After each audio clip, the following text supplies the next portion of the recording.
Sir ఈసారి 2024 elections లో అసలు ఎవరు రావాలనుకుంటున్నారు? తెలంగాణలో జరిగినట్టుగానే ఈసారి కూడా గెలుపు మారుతుంది అనుకుంటున్నారు? అసలు ఏమనుకుంటున్నారు?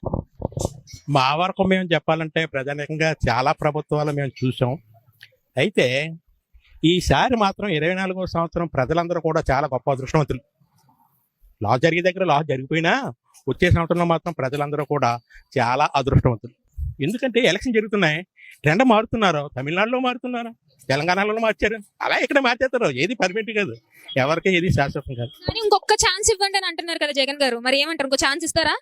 ఛాన్స్ ఇస్తారా లేదనేది అక్కడ పైనే భగవంతుడే చూసుకోవాలి. కానీ మాకేం తెలుస్తాయి? జనరల్గా అయితే మాత్రం మాకు మంచి రోజులు ఉన్నాయి రాబోయే కాలం, అది మాత్రం చెప్పగలిగినామా నేను.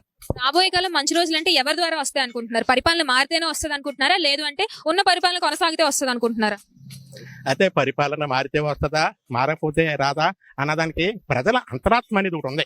ఆ అంతరాత్మ చెప్పేది.